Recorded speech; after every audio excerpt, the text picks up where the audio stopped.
Blood and spilled Macallan whiskey stained the imported Persian rug, but Gladys Montgomery's cold, steel-grey eyes were fixated on only one thing: the unnatural, swelling bruise creeping up his maid's fragile wrist. She had tried to hide it beneath the starched white cuff of her standard uniform. She had tried to smile through the agonizing, breathless pain as she served the most dangerous men in Chicago's underworld. But Gladys missed absolutely nothing.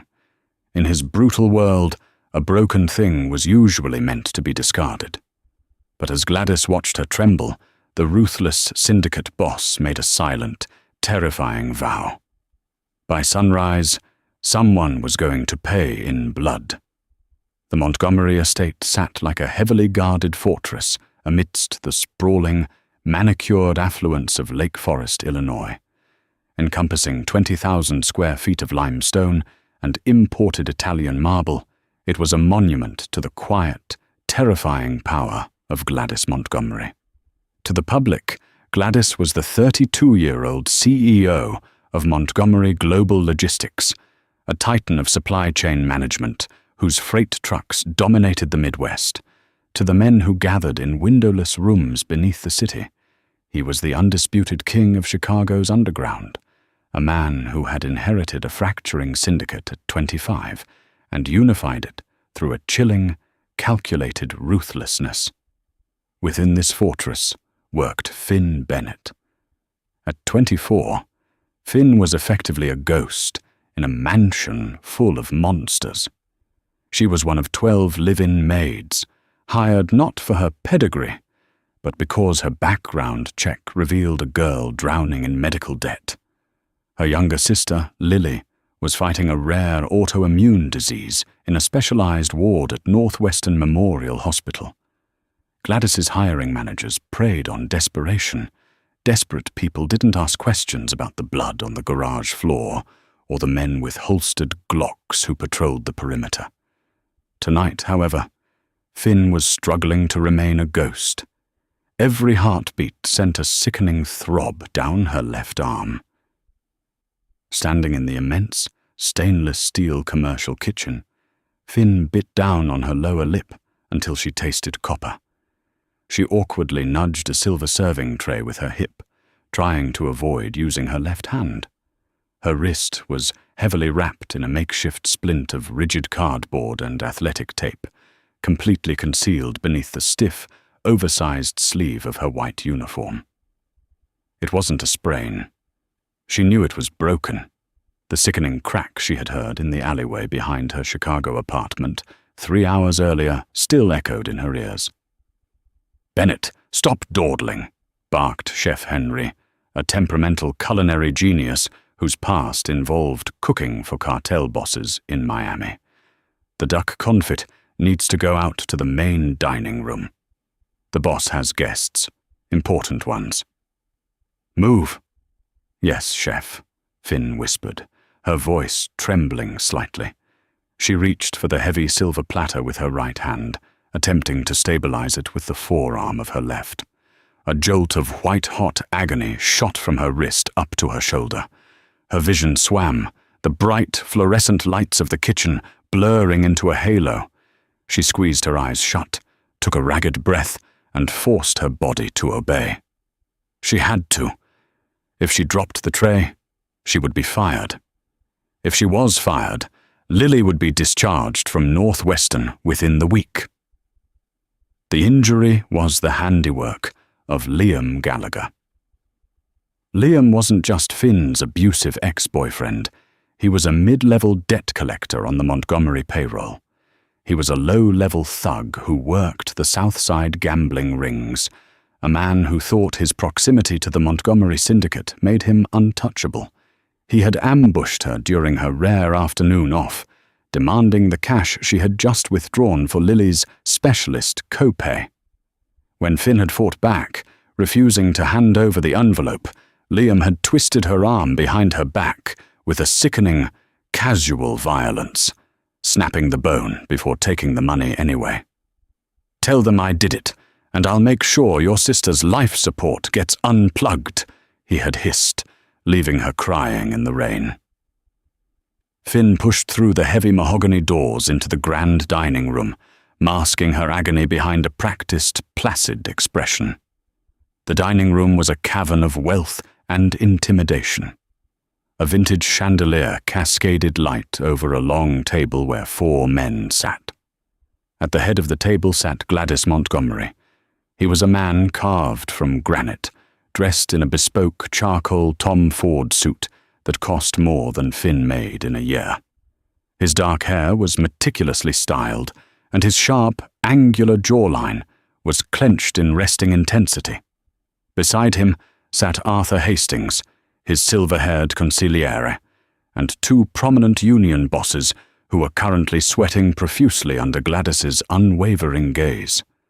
Finn approached the table from the right, the heavy tray trembling infinitesimally in her grasp. The air in the room was thick with unspoken threats. "The waterfront development is ours, gentlemen," Gladys was saying, his voice a low, gravelly baritone that commanded absolute silence. He didn't raise his voice. He never had to. "You will ensure the permits are pushed through by Tuesday, or I will find new union representatives who are more efficient." Finn stepped up beside Arthur Hastings, carefully lowering the edge of the tray to the table to slide a plate of duck confit in front of him. As she did, the sleeve of her uniform slipped back just half an inch.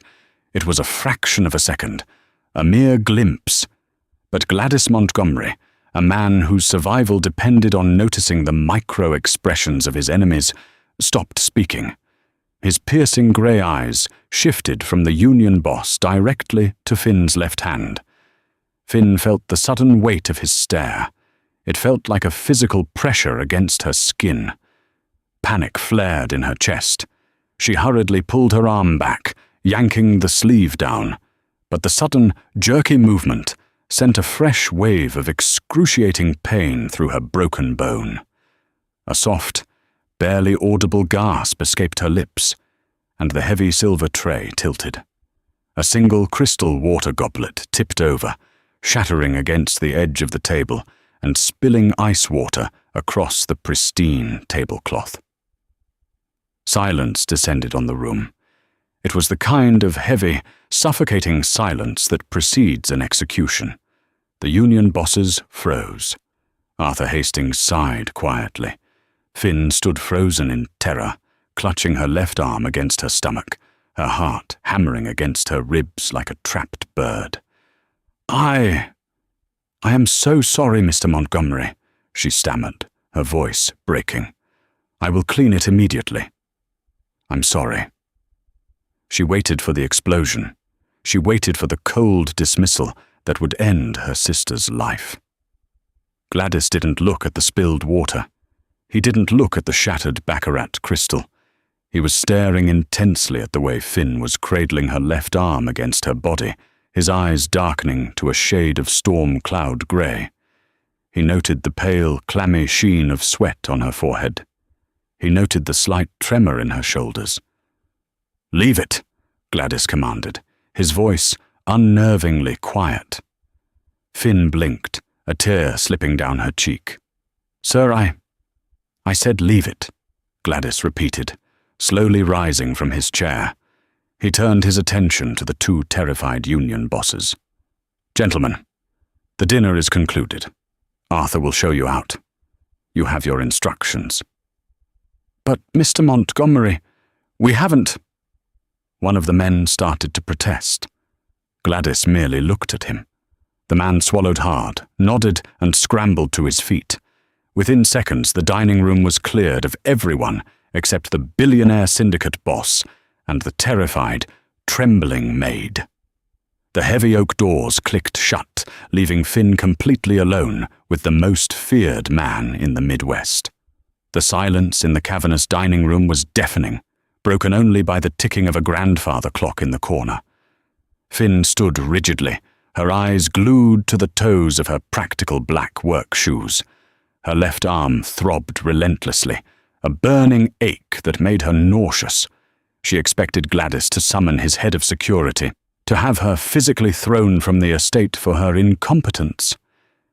Instead, she heard the soft, deliberate tread of his leather Oxfords moving across the Persian rug. He stopped just a foot away from her. The scent of sandalwood and expensive tobacco enveloped her. "Look at me," Gladys ordered softly. Finn slowly raised her head. Gladys's face was unreadable, a mask of aristocratic indifference, but his eyes were sharp, probing, tearing away her defenses, layer by layer. He was over 6 feet tall, towering over her, and the sheer physical presence of the man was overwhelming. "Give me your left hand," he said. It wasn't a request. "Mr. Montgomery, please, I can clean the mess. I'm just a little clumsy today." "I will not repeat myself, Finn," he interrupted, his tone dipping into a register that sent a shiver down her spine. He knew her name. Out of a staff of 50, the boss knew her name. Slowly, with a trembling breath, Finn extended her left arm. Gladys reached out. His hands were large, his knuckles scarred from a violent youth spent climbing the ranks of the Chicago underworld. Yet, as his fingers closed around her wrist, his touch was shockingly gentle. He didn't grab, he supported. With his other hand, he took the edge of her starched white sleeve and slowly rolled it back. Finn squeezed her eyes shut, ashamed and terrified. The sleeve revealed the crude, bloody athletic tape and the heavy cardboard she had used to bind the limb. The skin above the tape was a horrific canvas of deep purple, angry black, and swollen yellow. The wrist itself sat at a slight, unnatural angle. Gladys stared at the injury. For a long moment, the air in the room seemed to drop 10 degrees. The muscles in his jaw locked tightly, a small muscle ticking beneath his ear. "Who did this?" Gladys asked. The quietness of his voice was far more terrifying than if he had shouted. It was the calm of the ocean before a tsunami. I fell, sir," Finn lied, her voice a fragile whisper. "I slipped on the ice near the staff entrance this morning. It's just a sprain." Gladys's eyes snapped up from the bruised flesh to meet hers. "Do not insult my intelligence," he said, his voice laced with a dangerous edge. "A fall on the ice breaks the scaphoid or the distal radius, usually with abrasions on the palm from bracing. This is a rotational fracture. Someone grabbed your arm, twisted it behind your back, and applied upward pressure until the bone snapped. I know what inflicted violence looks like." Finn's breath hitched. She couldn't breathe. He knew. Of course he knew. He was an architect of violence. "If you tell me who did this, I will ensure they never touch you again," Gladys offered, his thumb lightly brushing the unbruised skin near her elbow. A strangely intimate gesture that made her heart race for an entirely different reason. "Tell them I did it, and I'll make sure your sister's life support gets unplugged." Liam's voice echoed in her head. Liam was part of Gladys's world. If Finn spoke, it would ignite a gang issue. It would put a target on Lily's back.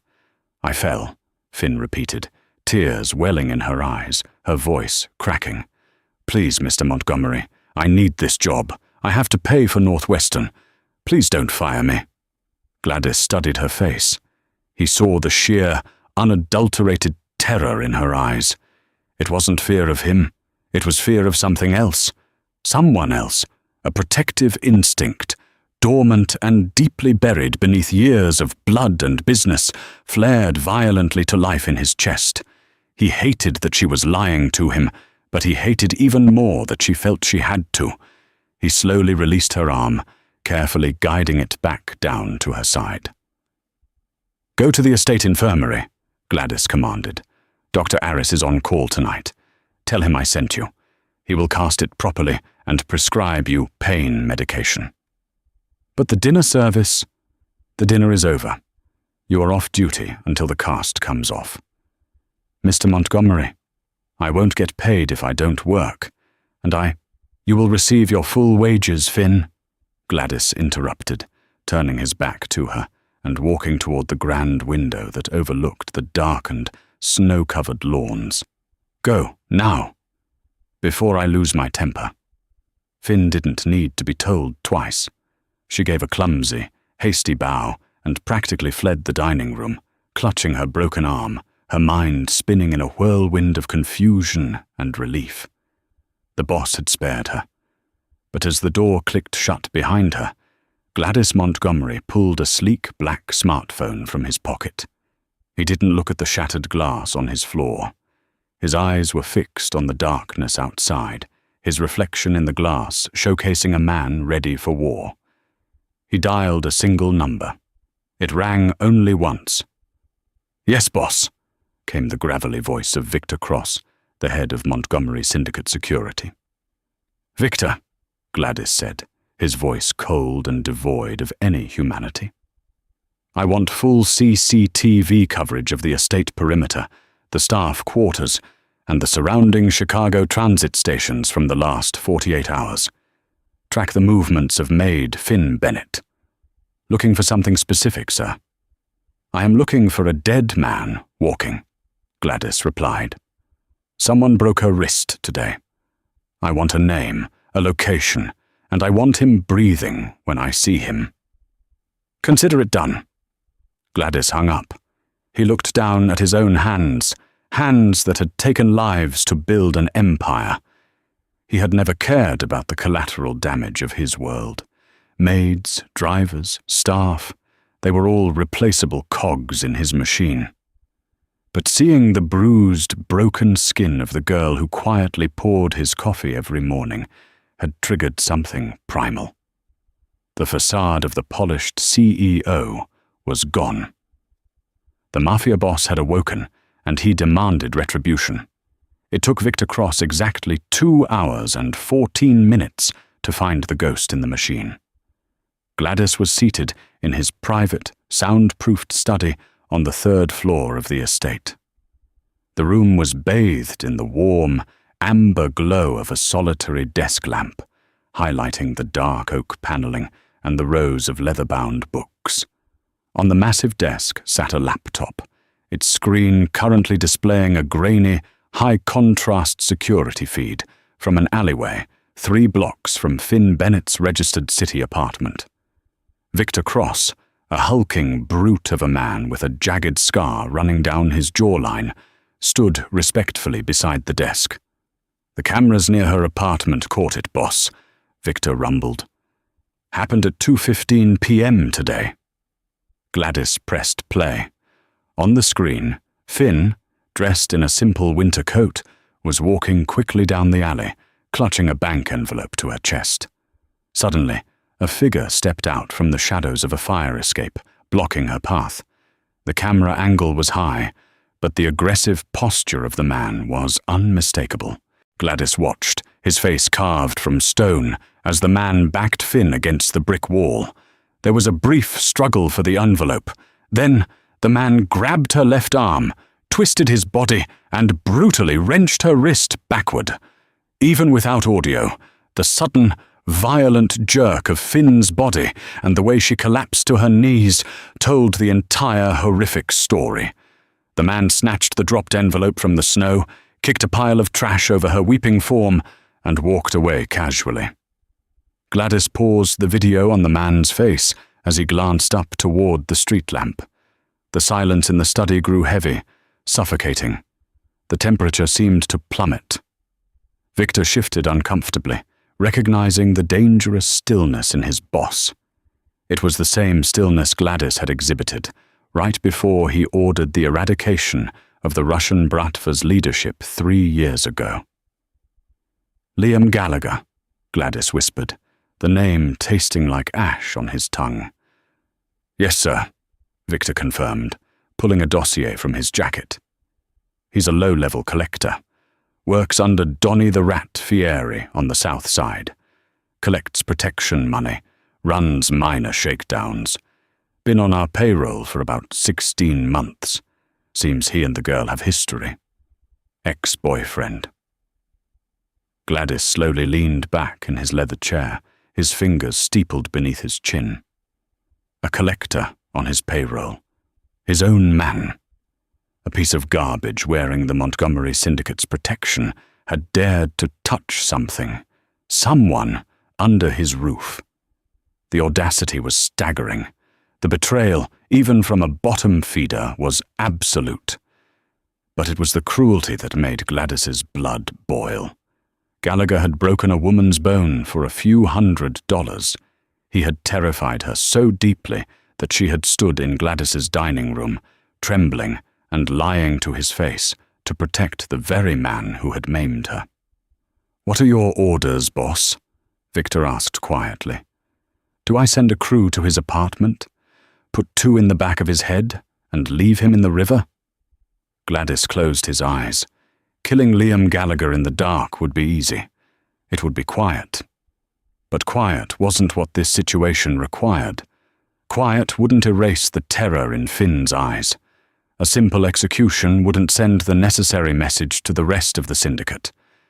If Gladys allowed a woman under his protection to be brutalized by one of his own men without a public reckoning, he would look weak. And in the Mafia, weakness was a death sentence. Furthermore, Gladys realized with a startling clarity, he didn't just want Gallagher dead. He wanted him to understand why he was dying. He wanted him to feel the exact measure of powerlessness he had inflicted on Finn. Gladys opened his eyes.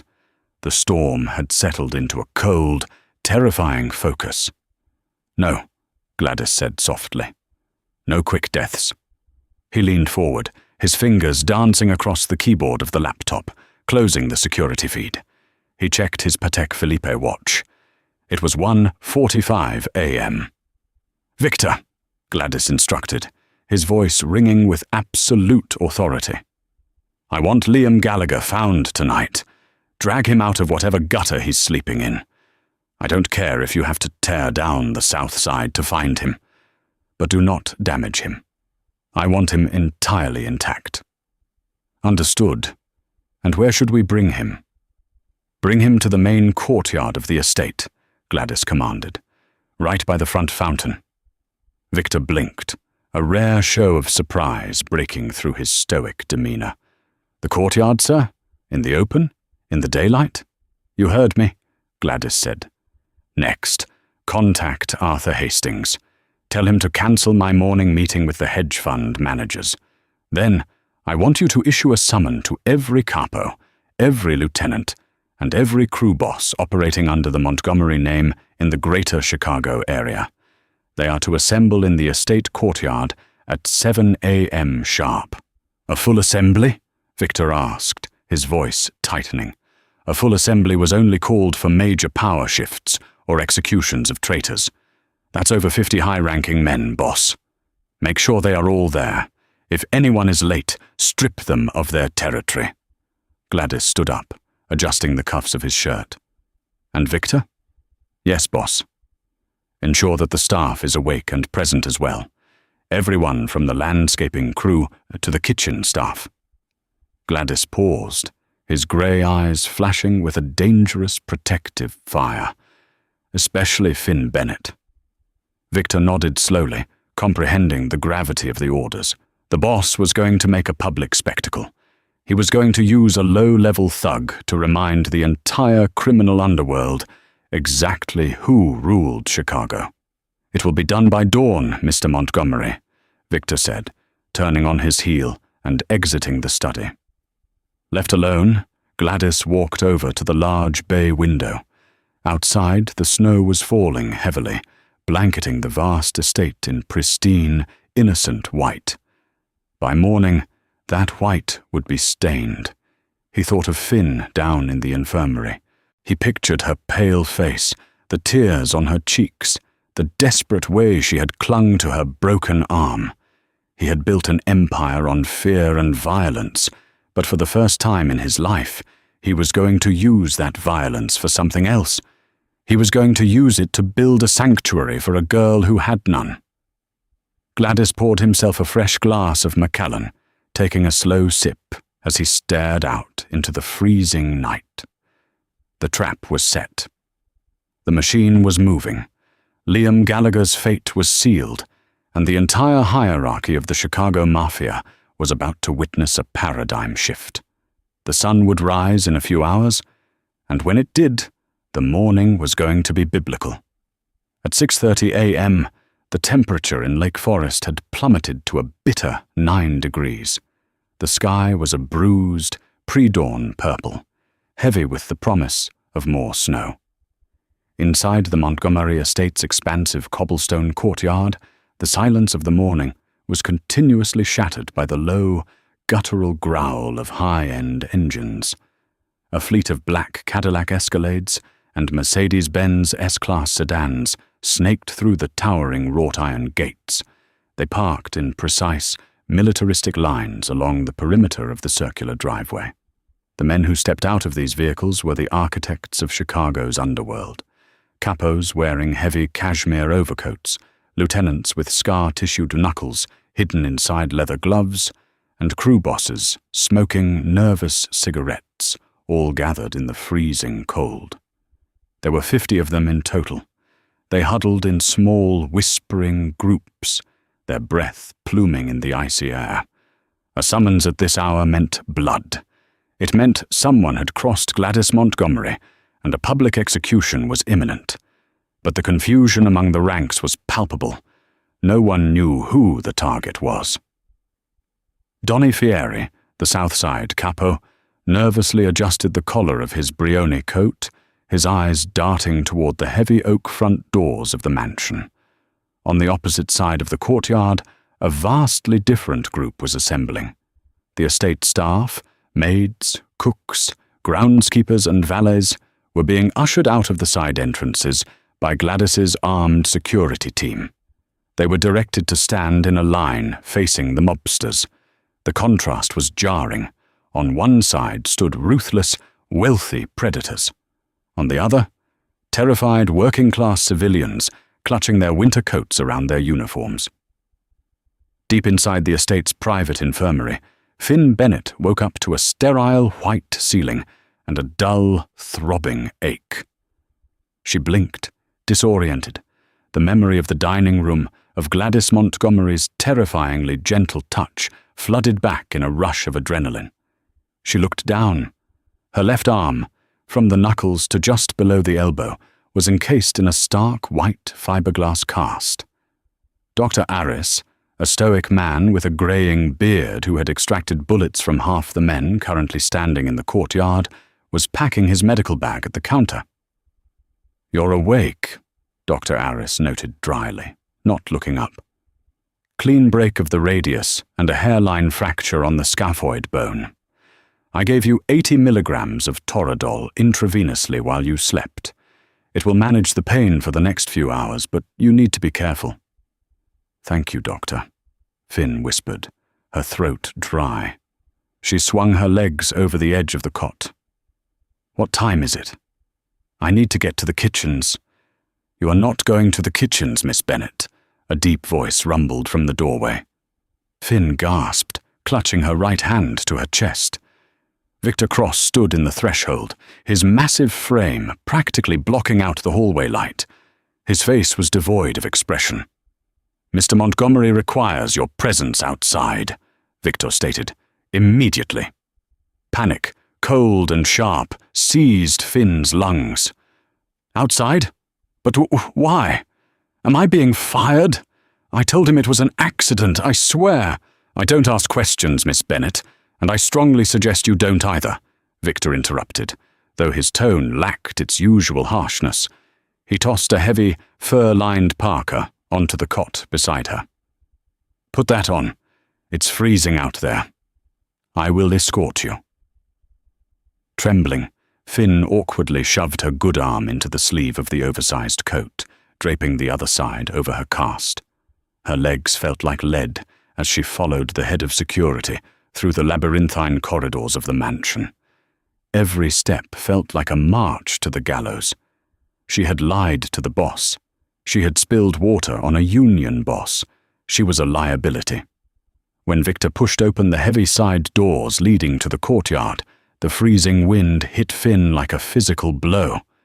But the cold was instantly forgotten the moment she took in the scene before her. The courtyard was lined with terrifying men. To her right, she saw Chef Henri and the rest of the maids, shivering and wide-eyed. Victor guided her firmly to the very front of the staff line, leaving her exposed, completely visible to the 50 gangsters standing opposite them. The tension in the air was thick enough to choke on. No one spoke. The only sound was the wind howling through the barren branches of the oak trees. Then, the heavy front doors of the mansion slowly swung open. Gladys Montgomery stepped out into the freezing dawn. He wore a tailored black wool overcoat over a dark suit, unbuttoned, oblivious to the biting cold. He didn't walk, he stalked. Every movement was fluid, lethal, and radiating absolute authority. Arthur Hastings flanked him on the right, carrying a sleek leather briefcase. Gladys stopped at the top of the grand limestone steps, looking down at his empire. His steel-grey eyes swept over the capos, lingering on a few before drifting across the staff. When his gaze met Finn's, it stopped. For a fraction of a second, the coldness in his eyes fractured, replaced by a silent, burning promise. He looked away, turning his attention back to the center of the courtyard. "Bring him!" Gladys commanded, his voice carrying easily over the wind, echoing off the stone walls. From the shadows of the side garage, 2 hulking security men dragged a figure forward. The man was kicking and thrashing wildly, screaming obscenities through a bloody lip. His hands were zip-tied behind his back. Finn's breath hitched in her throat. Her heart stopped dead in her chest, and a wave of pure nausea washed over her. It was Liam. They dragged Liam Gallagher into the dead center of the cobblestone circle, forcing him to his knees in the thin layer of morning snow. Liam looked battered. A black eye was already swelling shut, and his designer jacket was torn. But he was very much alive, and currently very furious. "What the hell is this?" Liam spat, blood flying from his mouth onto the pristine snow. He looked up at the capos, trying to find a friendly face. "Donny, boss, tell these apes to get off me. I'm one of you." Donny Fieri remained dead silent, his eyes fixed firmly on Gladys. No one moved to help Liam. No one even breathed. Gladys slowly descended the limestone steps, the crunch of his Oxfords against the snow sounding like gunshots in the quiet morning. He walked until he was standing just 3 feet away from the kneeling thug. "Liam Gallagher," Gladys said, the name dropping from his lips like a curse. "You collect on the south side. You run the sports books for Fieri." Liam, realizing suddenly that he had the undivided attention of the syndicate's kingpin, swallowed hard. The bravado began to drain from his face, replaced by a creeping, primal terror. "Yes, Mr. Montgomery. I do good work for the family. I bring in 20 grand a week. I'm loyal." "Loyal," Gladys repeated, tasting the word, finding it foul. He slowly began to pace a slow circle around the kneeling man.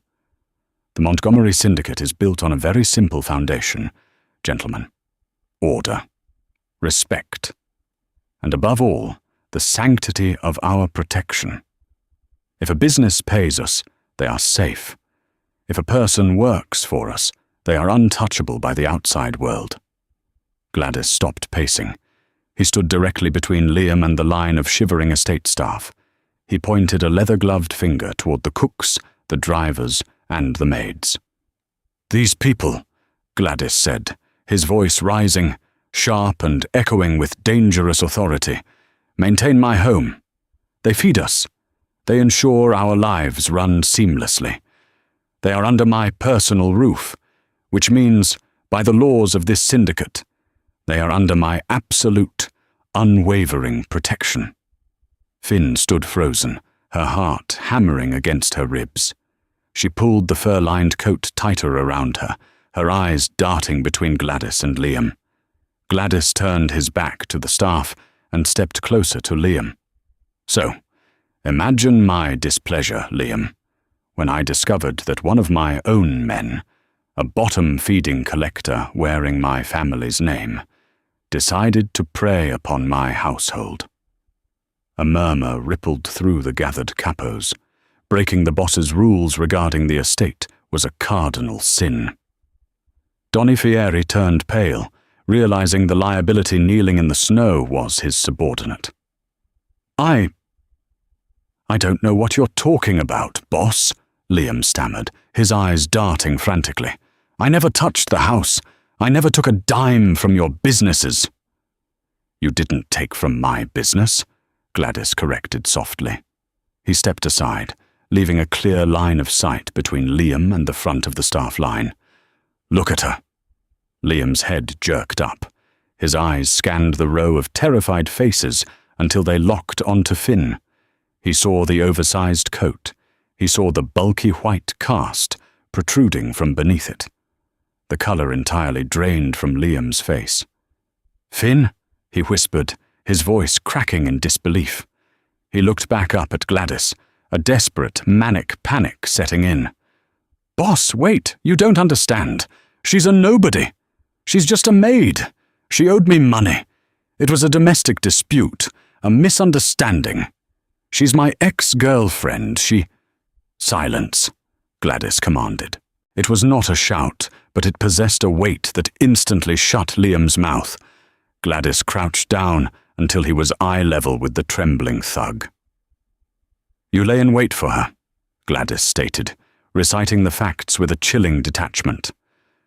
"You ambushed her. She had money for her sister's hospital bills. You demanded it. When she refused, you applied rotational force to her left arm until the bone snapped, and then you stole her money. Is this an accurate summary of your afternoon?" "She owed me," Liam screamed, desperation making him reckless. "I spent thousands on her when we were together. I was just taking what was mine. You can't kill me over a goddamn maid." The silence that followed was absolute. Even the wind seemed to hold its breath. Gladys stood up slowly. He looked at Arthur Hastings and nodded once. Arthur opened his leather briefcase and pulled out a thick manila envelope. He walked over to Liam and dropped it into the snow. The envelope spilled open, revealing thick stacks of $100 bills and a series of printed photographs.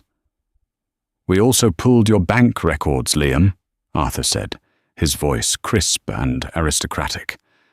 "And your burner phone logs. It appears you've been skimming off the top of Fieri's sports books for 6 months. Furthermore, you've been in contact with the Moretti family in New York. You were planning to sell them the shipping manifests for our port operations to buy your way out of Chicago." The capos erupted in angry shouts. Stealing from a maid was bad. Selling secrets to the Moretti family was high treason. Donny Fieri actually drew his weapon, taking a step forward before Victor Cross raised a hand, stopping him. Liam was hyperventilating now, sobbing. No, they approached me. I didn't give them anything yet. Please, boss, have mercy. I'll pay it back. I'll leave the city." "You stole from my capo," Gladys said, his voice dropping to a terrifying deadpan whisper. "You plotted with my enemies." Gladys took a step closer, his shadow falling over Liam. "But your death warrant was signed the exact second you put your hands on Finn Bennett." Gladys didn't pull a gun. He didn't order Victor to execute him. Instead, Gladys reached down and grabbed Liam by the collar of his torn jacket, hauling the thrashing man to his feet with terrifying brute strength. Gladys dragged him 3 paces to the left, slamming Liam face first onto the hood of a nearby armored Escalade. "Victor, hold his right arm flat against the hood," Gladys ordered. Victor stepped forward instantly, clamping his massive hands down on Liam's shoulder and wrist, pinning the man's arm flush against the cold steel of the vehicle. Liam shrieked, kicking his legs, but he couldn't move an inch under the security chief's weight. Gladys unbuttoned his overcoat, letting it fall open in the freezing wind. He stepped up to the vehicle, his face an emotionless mask of pure, concentrated wrath. "In my empire, punishment mirrors the crime," Gladys addressed the silent, watching crowd. "You take from me, I take from you. You break what is mine." Gladys raised his right arm high into the air. He didn't use a weapon. He used the raw, brutal conditioning of a man who had fought his way out of the gutter. "I break you." With a sickening, explosive crack that echoed off the mansion walls, Gladys brought his elbow down with shattering force directly onto the center of Liam's pinned forearm. Liam let out a blood-curdling, agonizing scream that tore through the morning air. His body convulsed violently against the hood of the car. The bone hadn't just fractured, it had completely splintered, the limb bending at a horrific, impossible angle. Several of the maids screamed, turning their faces away. The hardened capos simply watched, a grim understanding washing over them. Gladys stepped back from the vehicle, his breathing perfectly even, completely unaffected by the brutality he had just inflicted. He pulled a pristine white silk handkerchief from his breast pocket and casually wiped a speck of blood from his cuff. Liam collapsed into the snow, weeping hysterically, cradling his destroyed arm against his chest. Gladys turned his back to the writhing man and faced his lieutenants. "Let him be a message," Gladys declared, his voice ringing with absolute finality. "Take everything he owns, drain his accounts, strip his territory, and then throw him out of my city. If I ever see his face within the borders of Illinois again, I will not be as merciful as to just break his arm." Donny Fieri stepped forward quickly. "It will be done, Mr. Montgomery. I deeply apologize for the failure in my ranks." Gladys ignored him. He turned away from the Mafia, away from the blood in the snow, and walked directly toward the line of estate staff. The workers parted like the Red Sea as the billionaire approached. He stopped directly in front of Finn. She was trembling violently, her eyes wide with shock and a complex mixture of fear and awe. She had just witnessed a man destroyed on her behalf. Gladys reached out, his bloody gloved hand hovering for a second before gently, almost reverently, pulling the oversized hood of the parka up over her head to shield her from the biting wind. "Are you cold, Finn?" he asked, his voice entirely devoid of the monster that had just shattered a man's arm. It was soft, protective. No, sir," she stammered, staring up into his grey eyes. Gladys looked over his shoulder at Victor. "Get the staff back inside. Give them all a bonus in their next check for the disruption." He turned back to Finn, his gaze dropping briefly to the white cast. "Come with me," he said quietly. "We need to talk about your sister's medical bills." Before the shocked eyes of 50 ruthless mobsters and a dozen gaping staff members, Gladys Montgomery placed a gentle hand on the small of the maid's back and guided her up the limestone steps, leaving the broken remains of his enemies freezing in the snow behind them. The heavy mahogany doors of Gladys Montgomery's private study clicked shut, sealing away the murmurs of the terrified staff and the roar of departing escalades. Inside, the air was warm, smelling of aged leather and the faint, smoky aroma of lapsang souchong tea. The contrast between the blood-stained snow of the courtyard and the opulent safety of the third floor was jarring enough to make Finn dizzy. Gladys guided her toward a tufted Chesterfield sofa near the crackling fireplace. "Sit," he instructed softly, "before you fall over." Finn practically collapsed into the plush leather. Her knees were trembling so violently they threatened to give out. She clutched the oversized parka around her shoulders, her broken left arm resting awkwardly in its stark white cast against her stomach. Her mind was a chaotic loop of the sickening crack of Liam's arm and the terrifying realization of who exactly she was working for. Gladys did not immediately sit. He walked over to a crystal decanter, poured a conservative amount of Macallan amber liquid into a tumbler, and walked it over to her. "Drink," he commanded gently. "It will help with the shock." Finn took the glass with her trembling right hand, the crystal clinking against her teeth as she took a tentative sip. The whiskey burned a fiery trail down her throat, but it anchored her racing heart. Gladys pulled up a wing-back chair, sitting directly across from her. He leaned forward, resting his elbows on his knees, his large, scarred hands clasped together. The monstrous aura he had projected in the courtyard was entirely gone, replaced by a focused, intense calm. "You lied to me yesterday, Finn," Gladys began, his grey eyes searching hers. "I do not tolerate liars in my house." "I was terrified, Mr. Montgomery," she whispered, her voice cracking. "Liam, he said if I told anyone, he would find a way to have Lily discharged from the Northwestern Memorial Immunology Ward. He knew people. He said he could pull strings with the billing department. I couldn't risk my sister's life for my own safety." Gladys's jaw tightened. Liam Gallagher was a street-level parasite. He had absolutely no pull at Northwestern, nor did he possess the intellect to manipulate a hospital's billing infrastructure, but he possessed the cruelty to make you believe he could. Gladys reached onto the low mahogany coffee table and picked up a manila folder, the same one Arthur Hastings had brought to the courtyard. He flipped it open. When Victor tore Liam's apartment apart 3 hours ago, he didn't just find the stolen sports betting ledgers, Gladys said, his voice turning dangerously quiet. He found this. He turned a document around and slid it across the table. Finn leaned forward, squinting at the dense legal text. It was a life insurance policy document from a private broker in the loop. The primary insured was Lily Bennett. The listed beneficiary, holding a secondary proxy signature, was Liam Gallagher. The blood drained entirely from Finn's face. The room suddenly felt suffocatingly hot. I don't understand." "It is a parasitic policy," Gladys explained, his tone laced with a cold, simmering fury.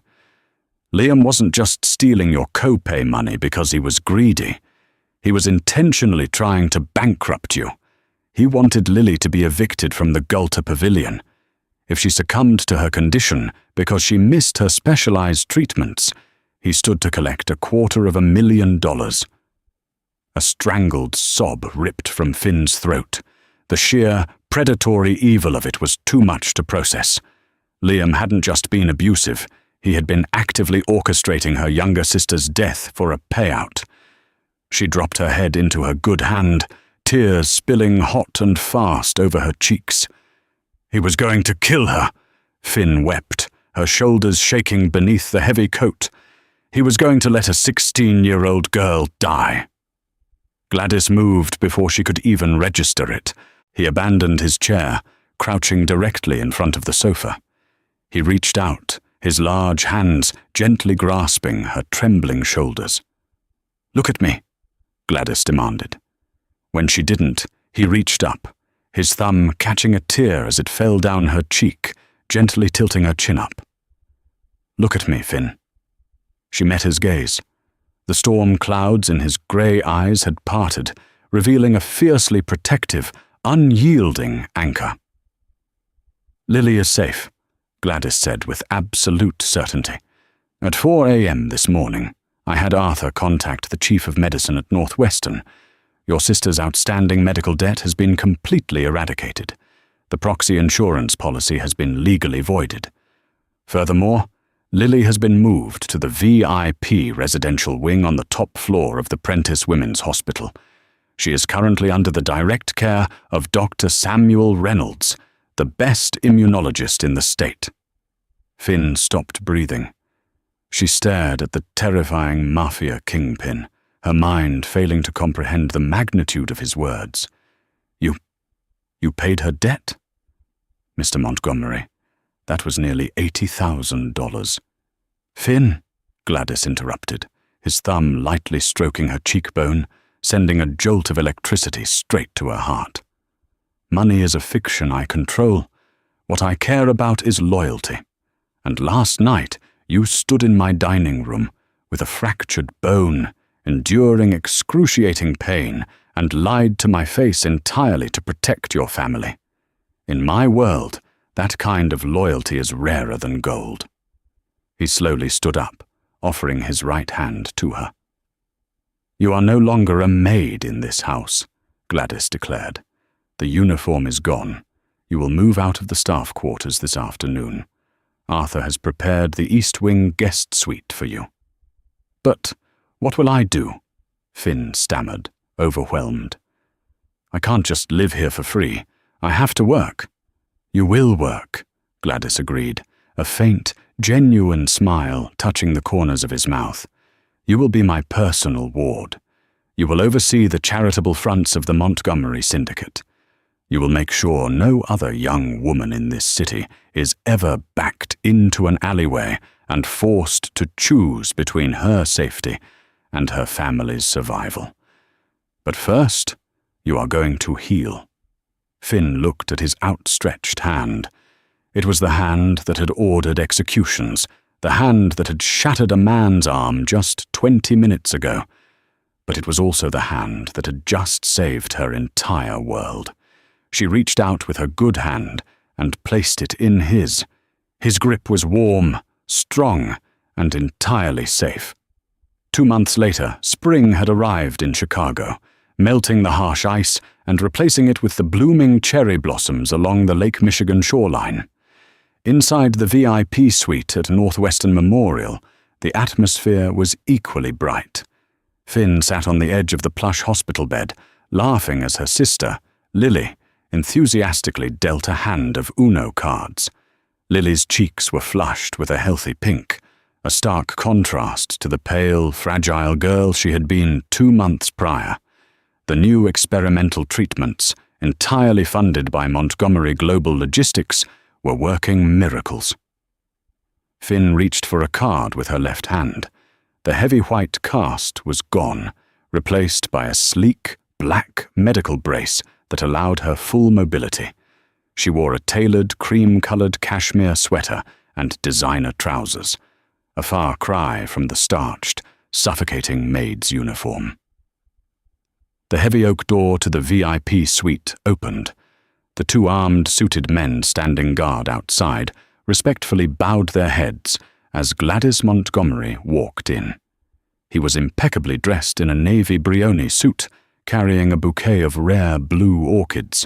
The air in the room shifted instantly, pulling tight with the magnetic gravity of his presence. Yet, when he looked at Finn, the dangerous kingpin vanished, leaving only the man. "Gladys!" Lily cheered, throwing her cards down. "Tell your security guys to let me order deep dish pizza. They keep enforcing the doctor's diet." Gladys chuckled, a deep, rich sound that still sent a shiver down Finn's spine. "The guards take their orders from me, little bird, and I take my orders from Dr. Reynolds. No pizza until your white blood cell count stabilizes on Thursday." He walked over, placing the orchids on the bedside table before leaning down and pressing a soft, lingering kiss to the top of Finn's head. He let his hand rest naturally on her shoulder, his thumb brushing against her collarbone. It wasn't a secret anymore. The entire Chicago underworld knew. The girl with the broken wrist wasn't just a charity case. She was the syndicate's most guarded treasure. The brutal morning in the courtyard had cemented her status. To disrespect Finn Bennett was to sign your own death warrant. Donny Fieri had sent her a diamond necklace as an apology for Liam's actions. Rival Capos sent her gifts just to curry favor with Gladys. She was, for all intents and purposes, the untouchable queen of the city. "Ready to go home?" Gladys asked her quietly, his eyes meeting hers. Home. The word still felt miraculous on her tongue. It wasn't the cramped apartment or the tiny staff quarters. It was the East Wing suite, right across the hall from Gladys's own bedroom. Yes, Finn smiled, standing up and wrapping her good arm around his waist. He pulled her close, kissing her forehead. "I'll see you tomorrow, Lily," Finn promised. "Bring pizza," Lily yelled as they walked out. As they walked down the sterile hospital corridor, flanked by Victor Cross and another silent guard, Gladys laced his fingers through hers. He looked down at the black brace on her left wrist. "Does it still hurt?" he asked, his voice laced with that same quiet intensity he had shown in the dining room months ago. "Only when it rains," Finn admitted softly. "But it's a good reminder." Gladys stopped walking. He turned to face her, entirely ignoring the heavily armed security detail standing a few feet away. A reminder of what? A reminder that the darkest moments sometimes force us into the light, Finn said, reaching up to trace the sharp line of his jaw. A reminder that monsters aren't always the ones who break you. Sometimes they're the ones who put you back together. Gladys's eyes darkened with raw emotion. He cupped her face, leaning down to press a fierce, possessive kiss to her lips. It was a promise, sealed in front of his men, in the heart of the city he owned. He had found a broken thing in his perfect, violent world, and instead of discarding it, he had built a fortress around it. Liam Gallagher was a forgotten ghost, a broken man exiled to the forgotten corners of the country. But Finn Bennett was alive, thriving, and holding the heart of the most dangerous man in Chicago, squarely in the palm of her mended hand. The story of Finn Bennett and Gladys Montgomery serves as a dark, thrilling exploration of power, vulnerability, and absolute loyalty. What began as a terrifying incident of domestic violence morphed into a grand, sweeping Mafia romance. Because Gladys recognized the profound courage it took for Finn to endure pain for her family. By utilizing his terrifying influence to protect rather than destroy her, the narrative subverts the expectation of the ruthless mob boss, revealing a man fiercely devoted to the concept of sanctuary. The brutal public punishment of Liam wasn't merely an act of vengeance. It was a foundational shift in the syndicate's hierarchy, permanently cementing Finn as an untouchable figure. Ultimately, the broken wrist transitioned from a symbol of Finn's victimization into the exact catalyst that secured her sister's survival and crowned her the protected queen of Chicago's underworld.